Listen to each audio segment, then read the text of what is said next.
setiap makhluk hidup dimulai dari tingkat yang paling rendah yaitu sel itu membutuhkan oksigen dengan kadarnya masing-masing, tetapi yang pokok bahwa oksigen itu nanti adalah sebagai oksidator. Oksidator adalah kompor. Kalau kita masak ada kompor, nggak ada api, nggak bisa mateng. Nah, berarti oksigen itu sebagai apinya. Proses terjadi pembakaran atau memasak tadi ya Bu ya, membakar tadi itu disebut metabolisme ya. Maka ada istilah yang diteliti oleh ahli-ahli tadi, metabolisme di tingkat sel. Kalau cara mesin itu di blok mesin gitu loh. Mesin sepeda motor itu ada bagian mesinnya itu, dan mesin sepeda motor itu harus bernapas, harus pakai oksigen. Kalau udaranya ditutupi, tidak hidup. Seperti apa? Kalau kita korek api nyala, masukkan mulut, mati karena nggak adanya CO2 kekurangan oksigen nanti. Jadi oksigen itu penting sekali, sehingga bagaimana kita bisa menyediakan oksigen dalam tubuh ini, yang terutama lalu memang harus dari pernapasan. Maka kadang-kadang orang harus keluar, kalau dari ruang kerja di dalam harus ada udara yang segar di bawah pohon itu. Siapa tahu sebenarnya pengobatan pusing itu cuma berteduh di bawah pohon. Yang banyak rimbun itu hilang sendiri, nanti oksigennya tambah. Plus sekarang yang harus kita pelajari oksigen yang terlarut dari air yang kita minum. Jadi kalau udara kita sudah agak susah untuk mengintervensi, kecuali banyak pohon, kecuali cari udara yang bersih. Tapi kalau air kita bisa milih. Nah, salah satunya nanti milih air hujan, entah hanya dimasak, entah di ionisasi. Nah, generasi muda saya kira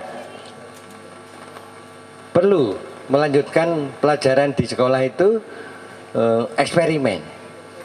Nah, salah satu eksperimen yang selalu saya lakukan untuk mengetahui perubahan oksigen itu dengan elektrolisa, nyetrum banyu dengan arus DC.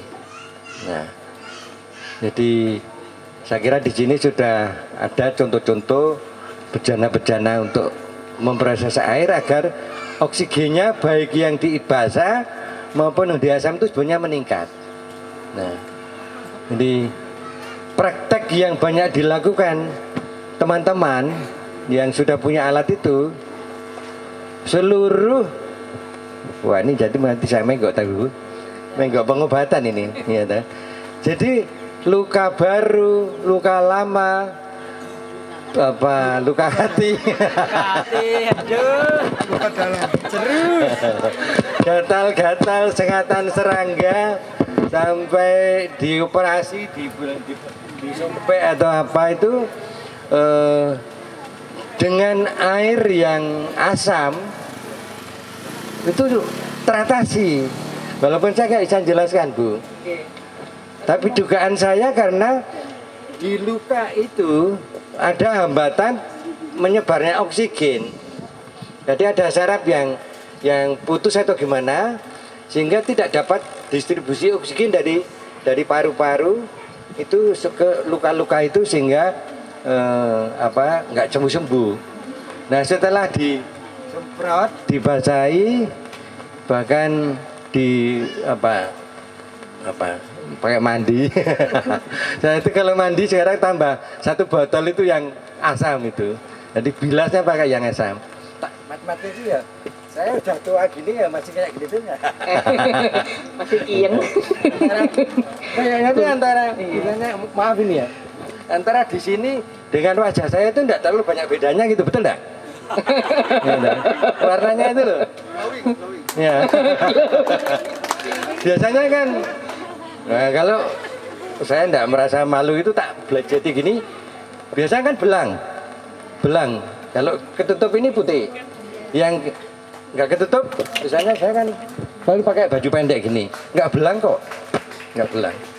Karena itu saya sudah selalu mandi pakai yang banyak oksigennya itu, banyak oksigennya. Jadi air yang asam, mau rupanya seperti apa, warnanya seperti apa, jangan dibuang. Bahkan ada yang kapasnya itu kan ada yang kuning, nyetrum itu. Wah, untuk bersih gini kapasnya yang kuning itu, wah jadi kinclong malah. Wes, jangan takut, nggak akan ada bakteri, karena yang sudah di bawah pH di bawah itu 4 itu bakteri nggak hidup, kuman nggak hidup. Gitu. Nah, sebelumnya saya praktekkan yang di gelas. Gelas itu kalau tak isi air yang basah, terus tak kasih tetesan abu rokok, itu nempel di dinding gelasnya.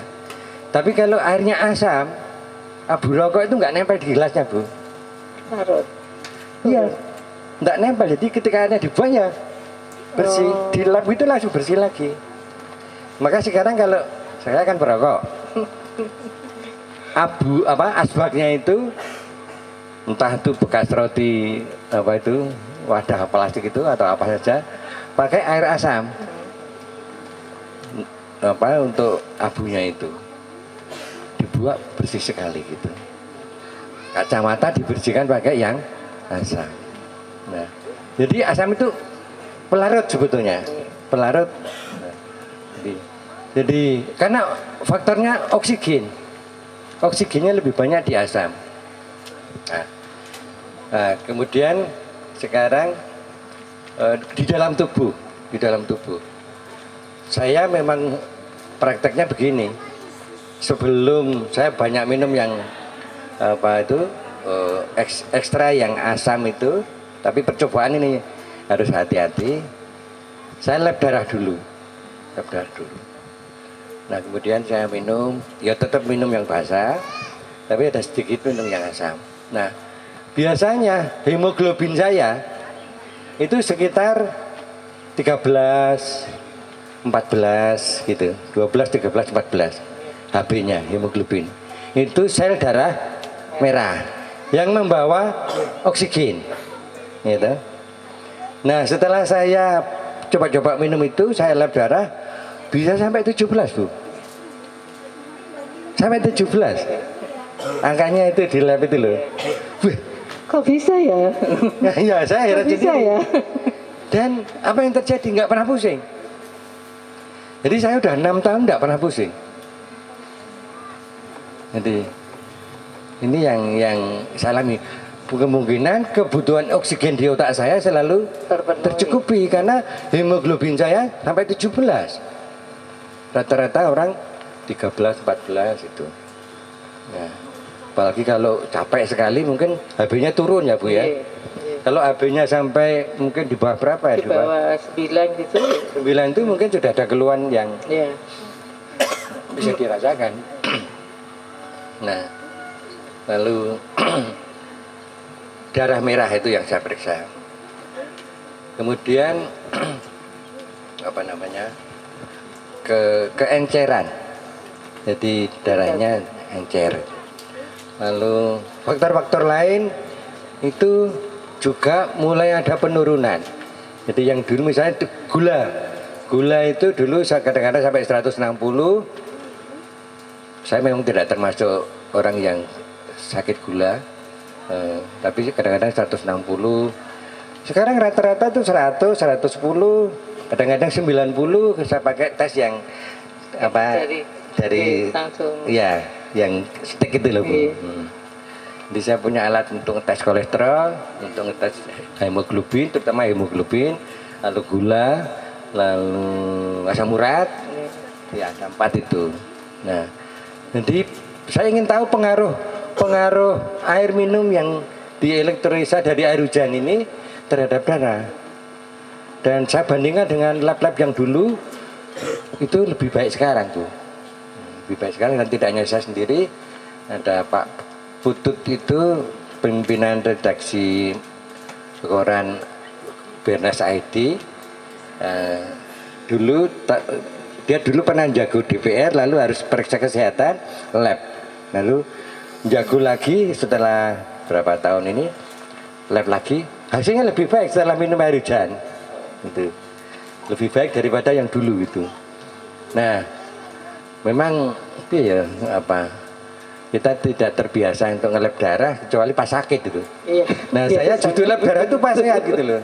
Nek sakit itu jelas lah, mesti elek lah gitu ya. Makanya saya ngelabnya pas sehat dan pas banyak minumnya. Karena menurut ilmu darah hematologi itu 91% darah merah asalnya bahannya itu air. 91%. Yang 9% itu mineral. Jadi sedikit sekali. Nah, kenapa kita tidak minum air yang murni, yaitu air hujan yang dielektrolisa. Jadi dari eksperimen saya berani mengatakan walaupun ini bukan penelitian ilmiah, jadi apa yang saya lakukan ini sebetulnya kayak latihan masak itu loh, ajar masak itu. Ini ajar godok wedang tapi pakai listrik DC. Jadi ya hasil baik buruknya bukan di lab atau diuji dosen, bukan. Yang uji tubuh sendiri. Ini tubuh sendiri ini yang paling jujur. Nggak akan ngapusi kalau ujian dosennya tak sogok ono yang mesti kayak apa itu ya. Saya baik-baikannya dia pasti saya lulus itu bagus. Nah, untuk saya periksa ke lab. Nah, lab mana dulu? Ya, lab cuma angka nggak ngomong ya. Kalau tubuh kan bisa dirasakan. Misalnya saya sehat, umur saya sudah 66, gitu. Tapi saya merasa sehat dan tidak ada banyak keluhan. Ya. Jadi tubuh ini adalah laboratorium air yang banyak oksigennya, yang paling baik. Dan jangan khawatir kalau misalnya nanti minum yang asam atau minum yang basah, nanti gini. Karena sudah ada rem alam. Rem alamnya adalah tubuh kita sendiri. Kita minum itu paling banyak sekali minum 1 gelas. Gitu. Gelasnya besar pun mungkin tidak sekali langsung habis. Ada rem dari tubuh ini sehingga kita sudah dikontrol oleh mesin tubuh, kita tidak akan kebanyakan dari air. Jadi sudah ada rem sendiri. Jadi misalnya kamu nyoba air siapa saja, kalau cuma setengah gelas nggak apa-apa. Air yang asam rupanya kayak teh ini coba saja. Ya seteguk 2 teguk itu. Ya. Enggak ada racun kecuali kalau nanti ditambah apa-apa, tambahi kopi mungkin lain lagi. Asamnya beda. Jadi selama nggak ditambah apa. Jadi saya mau mengatakan bahwa kesehatan kita sebetulnya bisa dijaga dengan satu, kualitas air. Salah satunya dari air hujan. Ya, toh. Lalu yang kedua, air hujan yang diproses secara elektrolisa, baik yang basah maupun yang asam, dua-duanya berguna. Sementara ini yang asam lebih banyak digunakan di luar, gitu. Yang basah diminum karena oksigennya juga meningkat. Lalu kesehatan kita sebenarnya tergantung dari kualitas darah. Kalau darah kita sehat, memenuhi semua yang dibutuhkan sel-sel tubuh ini, tersedia oksigennya, nutrisinya juga tersedia, lalu ya sehat, gitu. Sehingga kalau oksigen di otak kita tercukupi sepanjang hari, ya kita nggak pernah pusing, nggak mudah lelah. Gitu. Kalau oksigennya ada tersebar sampai ke saraf-saraf, ke sel-sel, ya ada luka cepat sembuh. Gitu. Bahkan ada satu penelitian, saya lupa tapi nyebutnya di luar negeri, kenapa orang bisa kegemukan, apa istilahnya, obesitas.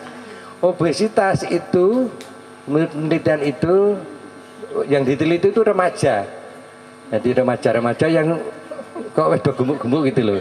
Nek li dhewe kan le neliti iki wah makmur kuwi ngene to ya. Karena udah zamannya makmur maka gemuk-gemuk itu. Nanti pulang dari sini Sipo sudah langsing.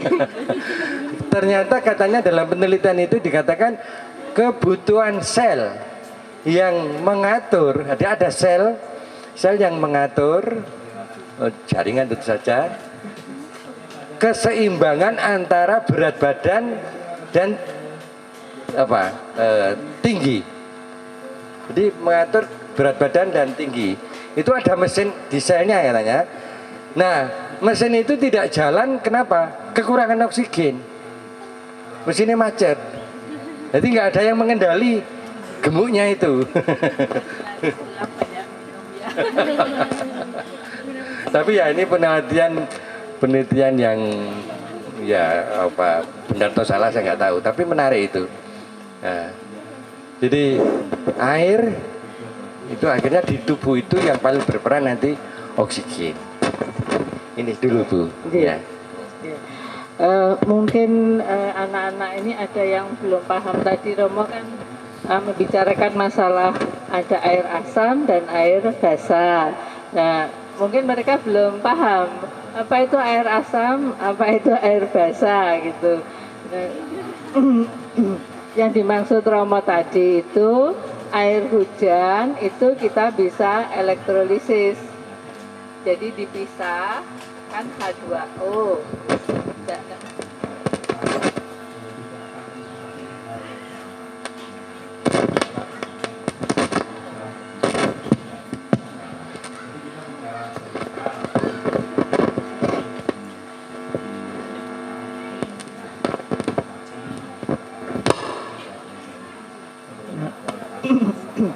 Air hujan itu bisa dielektrolisis, jadi dipisah karena H2O itu nanti dipisah menjadi H plus O2.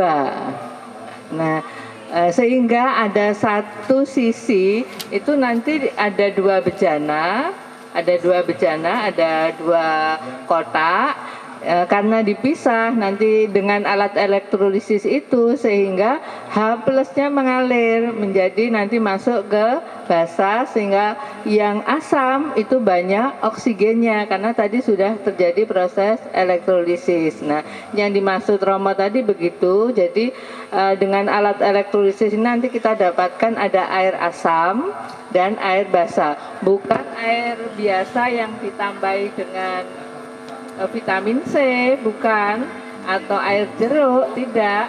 Tapi air itu air biasa, kita tidak merasakan bahwa itu asam, tidak. Air itu air putih biasa, tetapi di dalamnya itu yang berbeda ionnya. Nah, jadi Romo tadi ngendikan bahwa kalau kita minum air asam karena di dalamnya banyak oksigen, hanya saja asam itu ada ukurannya. Kita tidak boleh terlalu banyak minum air asam. Ada waktu-waktu tertentu kita bisa meminum itu. Tapi kalau untuk keseharian, untuk meningkatkan imunitas juga nih, itu kita pakai air yang basah. Nah, berkaitan dengan yang dikatakan Romo tadi itu bahwa kenapa oksigen tadi itu meningkatkan metabolisme, itu sebetulnya juga ada kaitannya dengan hormon. Di dalam eritrosit itu ada hormon eritropoietin. Nah, kalau oksigen kita cukup, maka hormon ini akan dikeluarkan. Kalau hormonnya dikeluarkan, maka akan merangsang pembentukan eritrosit lebih lanjut lagi. Jadi akan ada penambahan sel-sel darah merah baru. Kalau sel darah merah baru bertambah banyak, maka nanti bisa mengangkut oksigen lebih banyak. Nah, satu hemoglobin itu bisa mengangkut 4 oksigen karena satu hemoglobin itu ada 4 Fe, ada 4 titik Fe sehingga bisa mengangkut 4 molekul oksigen. Satu eritrosit, satu sel darah merah itu ada 250 juta hemoglobin. berarti kan bisa mengangkut berapa oksigen? Kemarin berapa ya, Sipo? 250 juta kali 4, berarti berapa? 1 miliar. Iya. Berarti 10 pangkat 9. Kemudian dalam 1 mililiter darah, 1 mililiter darah itu ada kurang lebih 5 juta eritrosit. Berarti bisa mengangkat berapa oksigen? 1 juta kali 5 juta berarti berapa? 5 kali 10 pangkat 15. Itu baru 1 mili. Di dalam tubuh kita ada 5 liter darah. 5 liter darah itu sama dengan 5.000 mililiter darah. Ya, kalau begitu bisa mengangkat berapa oksigen ya? Berarti 25 kali 10 pangkat 18 oksigen. Jadi bisa kita bayangkan kalau sel itu kekurangan oksigen, maka metabolisme sel, oksidasi sel tidak akan berjalan. Romo tadi sudah ngendikan bahwa sampai usia 66 tahun beliau masih sehat, tidak lagi merasa pusing. Berarti kalau pusing kita kekurangan oksigen. Sama dengan kalau kita ngantuk berarti kita kekurangan oksigen. Ada yang menyumbat oksigen supaya sampai ke dalam otak kita. Nah, iya. Waktu pelajaran ngantuk, oh berarti otaknya kurang oksigen. Baterainya kurang itu. Jadi empirik ya ini, empirik dari yang kasus. Jadi orang sakit hepatitis B, itu relawan saya, ibunya yang hepatitis, itu sudah tergantung obat, sudah gampang lelah sebagainya. Lalu setelah minum air hujan yang distrum ini, dalam 3 bulan staminanya muncul. 1 tahun hamil lagi. Gitu. Khawatir tahu suaminya, karena orang hepatitis B katanya tidak boleh hamil. Ya. Lalu ngubungi saya, bagaimana Romo itu katanya gini ya wes ngombe terus aku nuto, minum terus saja. Nah, akhirnya dia minum terus, selama hamil nggak ada gangguan, waktu hamil, waktu melahirkan itu cepat sekali, melahirkan cepat sekali, sehingga ketika saya tanya itu piye ngono, karena saya pengen ngecek hasil kaitannya dengan air itu loh dan darah itu. Jawabannya itu hanya seperti bulanan Romo katanya gitu. Nanti habis mandi sendiri. Karena ini sampai sekarang saya sudah umur hampir 3 tahun. Tidak pernah sakit. Jadi Mas Bimo mengatakan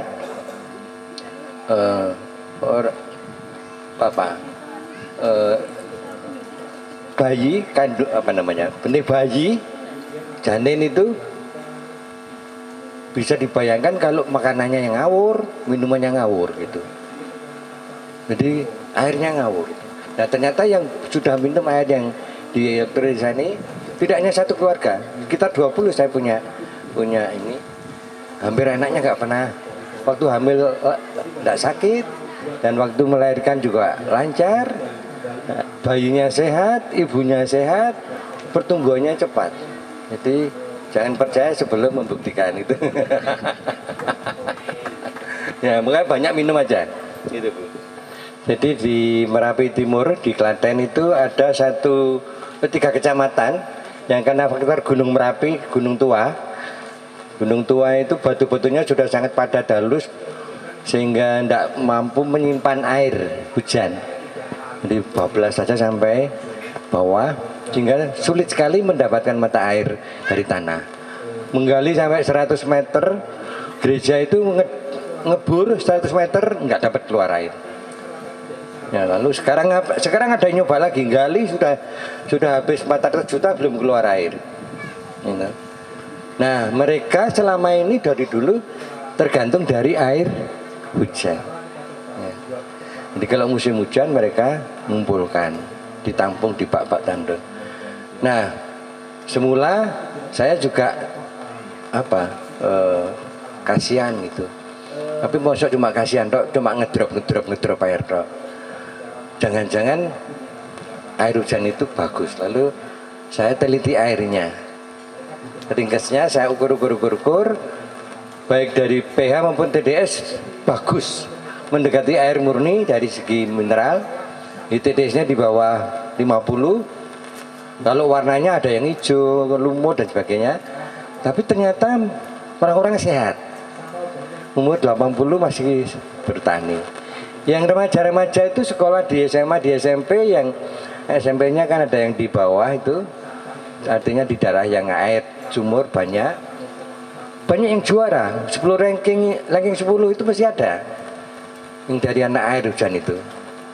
Yang UGM itu kebetulan umat saya itu pinter sekali dan air hujan. Lalu saya teliti ternyata airnya secara TDS, secara mineral itu sudah ya tadi air hujan, sehingga wah berarti sebetulnya mereka lebih dipengaruhi oleh kualitas airnya. Nah, kemudian itu saya bela, jangan berhenti, teruskan pakai air hujan gitu. Lalu mereka juga percobaan nyetrum itu, dan banyak istilahnya hal tak terduga. Ada orang yang sakit ini sembuh. Nah, saya bukannya mengatakan air hujan untuk penyembuhan, tidak. Tapi karena menjadi darahnya yang bagus tadi. Kalau darahnya sudah bagus dengan air setrum dari hujan, ya lalu lainnya pelan-pelan ada perubahan. Nah, akhirnya saya membela mereka. Dan mereka, namanya Gunawan, tak tulis dalam buku saya itu, berubah total. Dulunya malu kalau pakai air hujan, biasanya kan diremehkan toh. Sekarang terbalik. Di musim kemarau ini air hujan diwet-wet gitu loh. Diwet-wet tahu toh? Dihemat-hemat untuk manusianya. Mereka kan punya ternak sapi. Ya toh? Beli air kemasan untuk sapinya.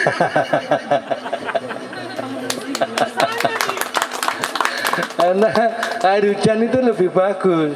Enggak beli air sumber itu, air dari umbul itu untuk sapinya. Itu dijawab yang tanya Kompas itu.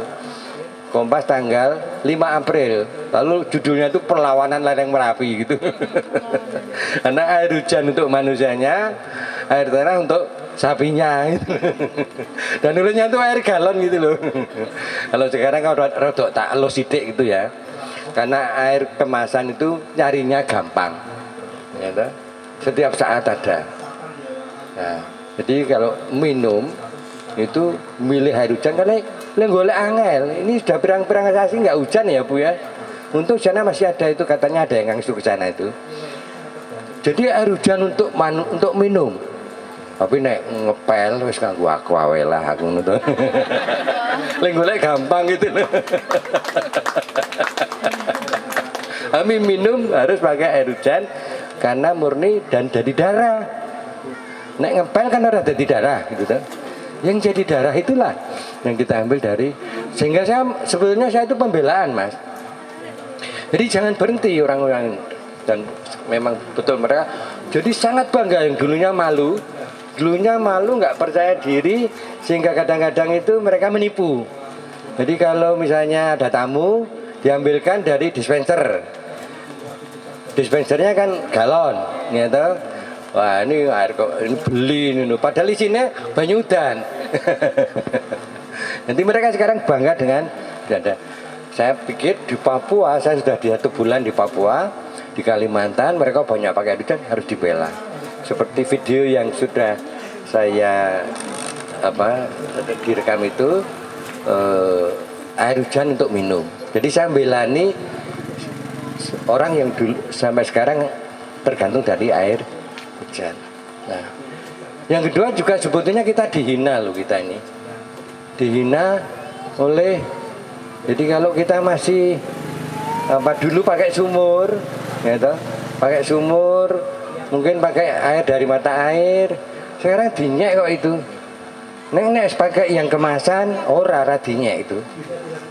Sehingga kita semua terpengaruh, di mana-mana kita ketemu air kemasan. Air kita sudah dinyek. Tadi yang TDS 400, sebetulnya kalau kita mau memproses secara dalam keadaan terpaksa ya, itu diproses elektrolisa yang basah itu bisa diminum cukup baik sebetulnya. Yang asam bisa untuk luar dan cepat rendah pH-nya. Jadi sebetulnya walaupun nanti boros kawatnya, boros konduktornya. Jadi mari kita sekarang membela. Pertama sebetulnya membela tubuh kita ini supaya dapat asupan air yang banyak oksigennya dari air hujan. Nah, mari kita juga solider dengan mereka yang terpaksa pakai air hujan. Di Kalimantan, tadi Merapi Timur.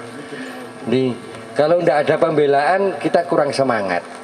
Jadi saya kesini itu karena membela orang yang dihina karena pakai air hujan, dihina karena pakai sumur sendiri, dihina karena pakai air dari mata air, dihina karena kita nggak mampu beli air kemasan itu. Nah, sehingga secara tidak langsung sebenarnya saya membela semua supaya air yang kita punya itu masih kita proses sendiri gitu loh, dalam keadaan terpaksa. Jadi sekarang kalau minum air tanah itu sebenarnya karena terpaksa, entek simpenannya gitu loh, entek tandonnya itu loh, lalu terpaksa pakai air tanah. Maka kita harus belum mencoba punya harta kekayaan air hujan, entah diwadahi ember, diwadahi toren, diwadahi bak, pokoknya kita punya harta untuk darah itu loh, dari air hujan. Harus kita punya air hujan yang sebanyak-banyaknya. Jadi ketika hujan deras kita harus hujan-hujan, ya, tidak akan sakit lah, ya. Nampung air hujan. Begitu hujan puter itu, wah itu sudah disetrum itu. Wah airnya paling bagus. Jadi begitu hujan kita harus mempunyai tabungan air hujan, mempunyai tandon air hujan, harta kesehatan itu, harta darah kita itu yang akan. Nah, ini saya kira masih, ya. Sudah terjawab belum ya? Ya. Bagaimana cara meruntuhkan stigma bahwa air hujan itu nggak bagus, gitu. Jadi kan kadang orang desa, bahkan mungkin untuk keluarga saya sendiri sering mengatakan ojo dolanan banyu, ojo udan-udanan karena engkau mau pilek kayak gitu, terus engkau mari ini panas. Kalau enggak setelah hujan-hujanan terus anaknya besok sakit lagi mesti gara-garanya udan-udanan gitu. Nah, bagaimana mau ini menghancurkan stigma seperti itu sedangkan air hujan manfaatnya sebegitu sangat istimewa. Dari saya cukup itu. Mungkin kalau secara biologis, kalau stigma itu hujan-hujannya jangan hujan yang pertama, karena itu hujan pencucian udara. Jadi ketika hujan pertama di udara masih banyak asap, masih banyak debu, masih banyak bakteri, mungkin virus. Nah, hujan yang pertama adalah hujan yang meluruhkan mereka untuk kembali ke bumi.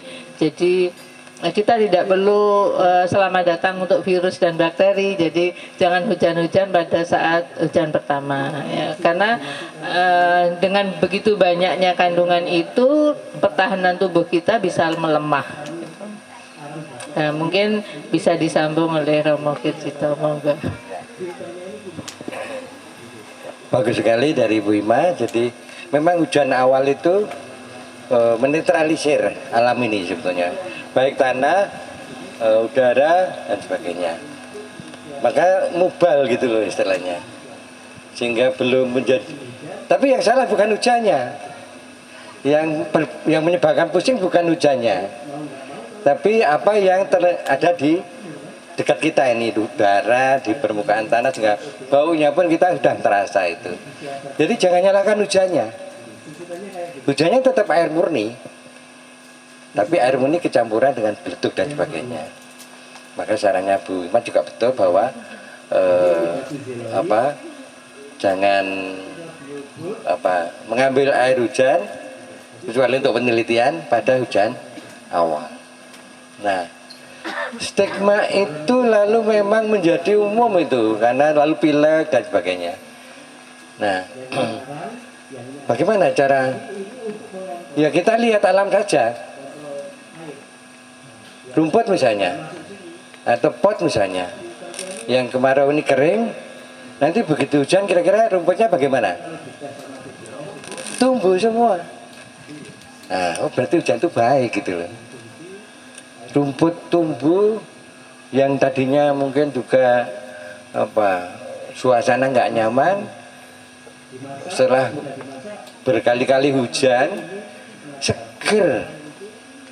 Nah, green.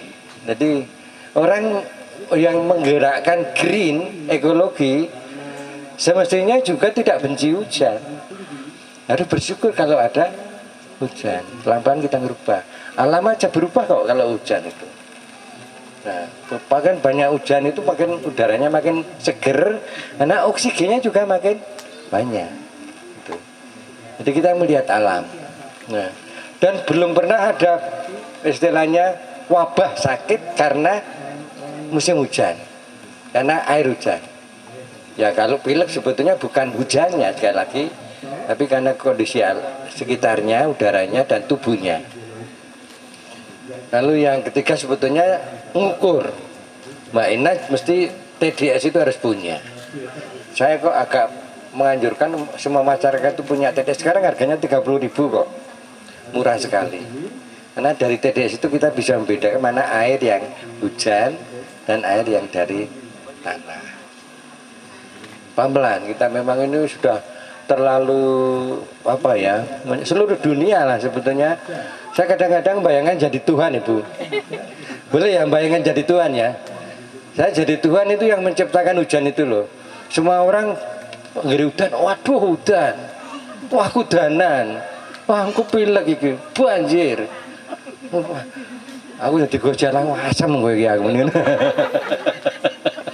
Lah iku gawe ngoyo-ngoyo lho, lau tak uapkan butuh beberapa bulan baru bisa jadi hujan. Bareng teko itu wah bahaya longsor, bahaya nanti sakit ini. Wah iki menungso iki dan kabeh aku. Nek saya jadi Tuhan, untuk saya bukan Tuhan gitu. Ada lagi, Ina kira-kira sudah terjelas ya. Yang pertama nyoba. Jadi stigma itu diatasi dengan membuktikan sendiri. Ambil hujan, tadai, lalu beli alat pemasak itu teko ya. Satunya pakai air sumur, sama-sama barunya. Satunya pakai air hujan. Mana nanti yang banyak kerak, banyak zat kapurnya, yang air hujan atau yang air sumur. Jadi banyak percobaan. Kita hanya bisa melawan tidak dengan image, tidak hanya dengan kata-kata, tapi dengan bukti-bukti percobaan-percobaan. Saya kira, dan seandainya pun belum bisa elektrolisa, dimasak ya seperti orang Kalimantan. Kalimantan semua pakai air hujan dan dimasak. Sudah, orang Kalimantan putih-putih. Jangan-jangan karena faktor air hujan itu ya. Oh, saya juga jadi putih gini nggak? Enggak, Bu. Selamat Hari Guru untuk Bu Ima dan kawan-kawan, tepuk tangan dulu untuk guru-guru kita semua. Romo saya dibesarkan di Kalimantan, jadi benar Betul ya. benar di Kalimantan itu semua orang kampung, kita sebutnya orang kampung karena di Kalimantan tuh banyak pendatang, Romo. Jadi kami yang pendatang, kami selalu menyebut orang asli itu orang kampung. Orang kampung itu memang mereka dari dulu selalu minum air hujan karena air di Kalimantan itu secara fisik tuh kuning. Air sungai-sungai gede secara fisik tuh kuning, jadi yang jernih itu cuma air hujan. Nah, belakangan di Kalimantan itu tambah banyak pendatangnya dan kelompok ini sangat tergantung sama air kemasan, Rom. Nah, keluarga saya minum air hujan karena kita sudah di Kalimantan, dari beberapa adik saya lahir di Kalimantan, jadi sudah sering tinggal di pedalaman, hidupnya sudah polanya hampir sama dengan orang-orang Kalimantan. Nah, teman-teman dari Jawa Tengah, dari Jawa Timur itu sangat tergantung sama air kemasan yang harganya aduhai. Harganya itu bisa 4 sampai 5 kali lipat harga air di Jawa. Romo, pertanyaan saya, apa pendekatan yang paling komunikatif, yang paling sederhana untuk menyebarkan ke teman-teman lainnya bahwa air hujan ini nggak apa-apa kok dikonsumsi begitu. Itu aja Romo, terima kasih. Memang serangan terhadap ini saya ngomong kasar ya, serangan terhadap budaya air yang kita minum, Kalimantan air hujan, lalu kita pakai air sumur, pakai air mata air, bahkan PDAM itu kuat sekali dengan air kemasan. Nah, kalau orang dari Jawa ke Kalimantan ke Papua pakai air tanah. Nah, karena air tanah sana jelek loh, akhirnya beli air kemasan. Nah, sebetulnya air kemasan itu tidak jelek tidak. Cuma lalu kita tidak menghargai air kita gitu loh. Maka judul air kita ini bagus sekali. Sini kan air kita ya Bu ya. Air kita entah itu air sumur, entah itu air hujan, terutama air hujan, harus kita hargai. Kita jangan menghargai yang sudah dikemas. Harus kita hargai, tapi jangan hanya itu. Dan maka satu-satunya ya kita nyoba kembali, tapi dengan cara, karena kita sudah diperkenalkan dengan cara meneliti air secara saintifik dengan elektrolisa itu, ya sudah, itu yang kita pakai untuk konsumsi kita sendiri. Nah, dan ya, maka mari kita hargai air kita. Memang rumusannya menjadi dalam keadaan kemarau, kita terpaksa pakai air tanah, gitu loh. Terpaksa. Tapi mari kita punya simpanan air untuk minum. Sekali lagi untuk minum. Karena kita bisa menghitung. Kalau minum itu paling banyak saya kira kita dianjurkan sekitar 1 sampai 2 liter. 8 sampai berapa gelas itu ya.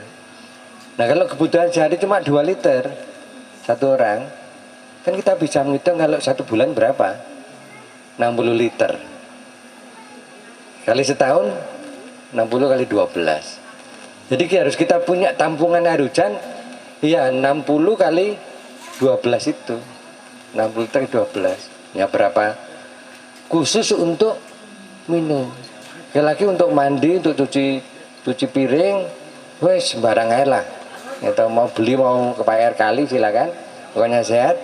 Tapi yang minum harus mari kita cari air hujan untuk minum. Jadi kalau di Kalimantan tidak hanya untuk minum, untuk segala keperluan. Tapi nomor 1 sebenarnya untuk minum, membuat darah tadi.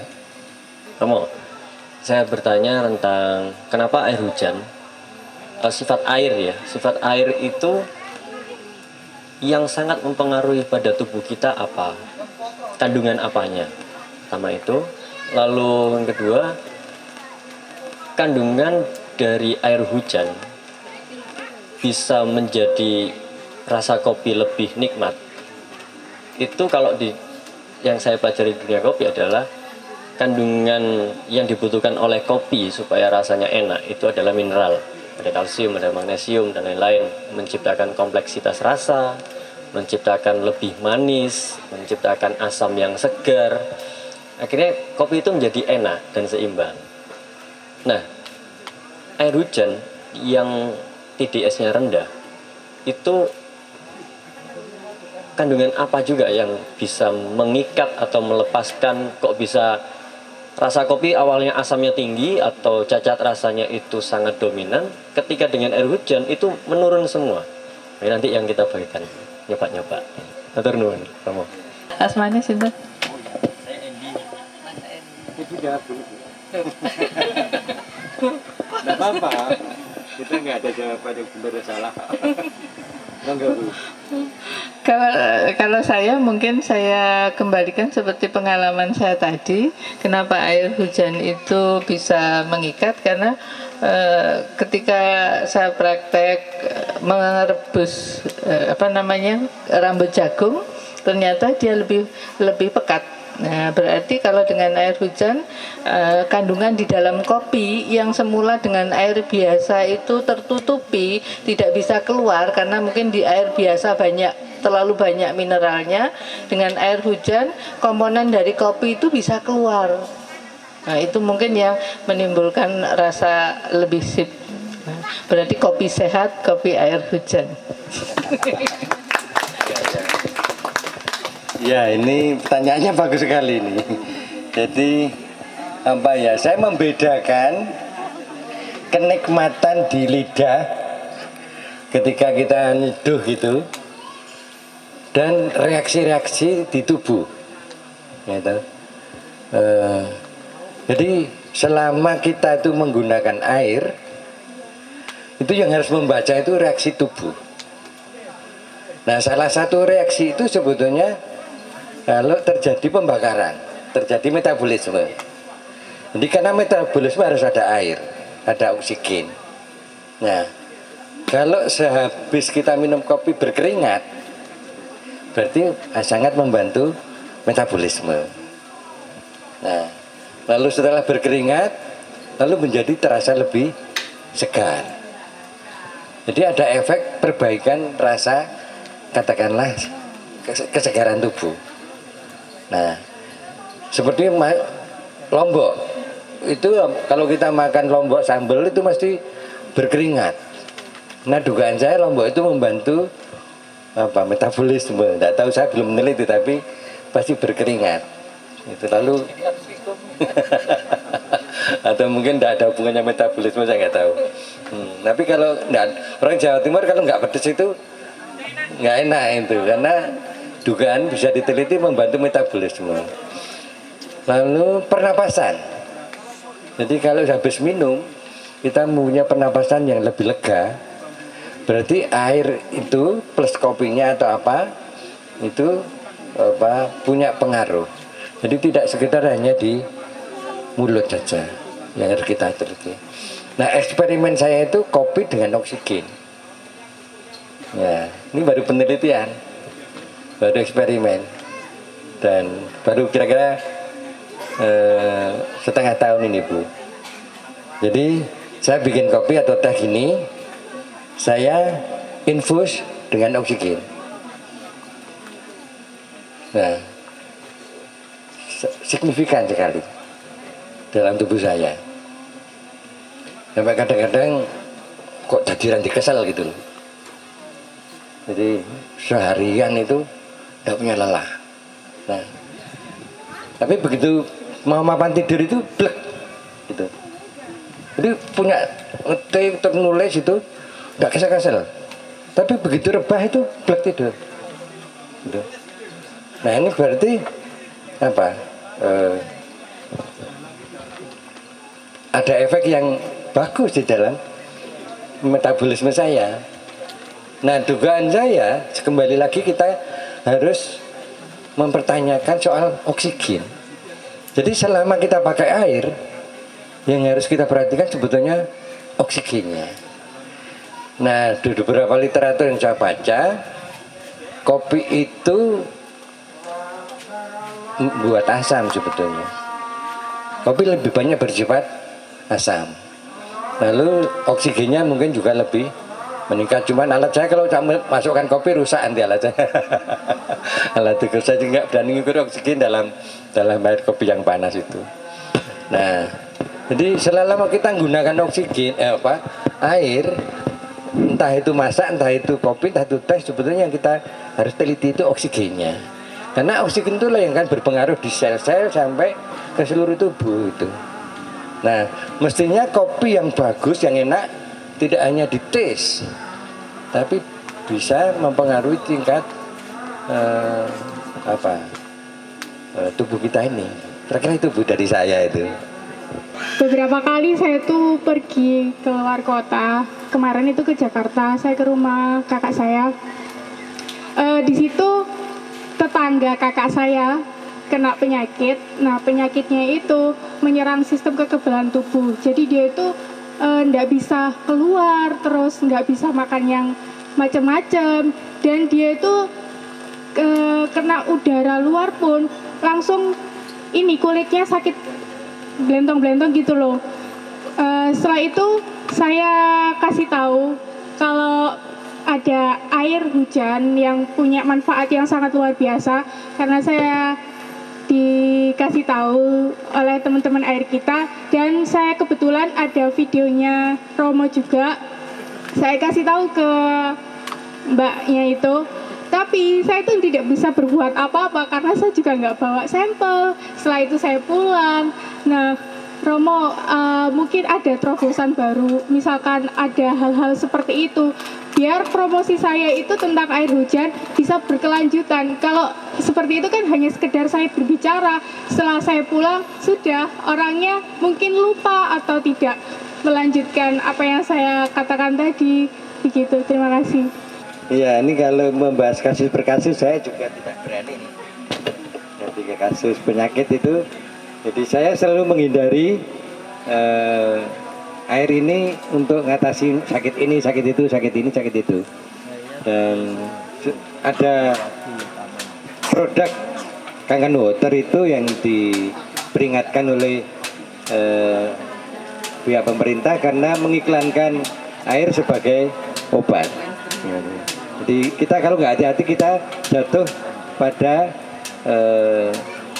klenik nanti, klenik pengobatan dengan air. Kita hindari itu. Nah, jadi saya tidak bisa membahas satu persatu, walaupun saudara saya sendiri mengalami itu lupus. Jadi kulitnya itu sudah hitam, Bu, sudah sampai hitam. Itu lalu kebetulan di Jakarta ada teman saya di Jakarta yang sudah namanya Dodok itu. Dok, mumpung wis dulu dok, gua eksperimen lagi percobaan aku nuh. Nek mati ya apa-apa aku nuh. Nah, akhirnya dikasih air strom itu. Seminggu pulang dari rumah sakit.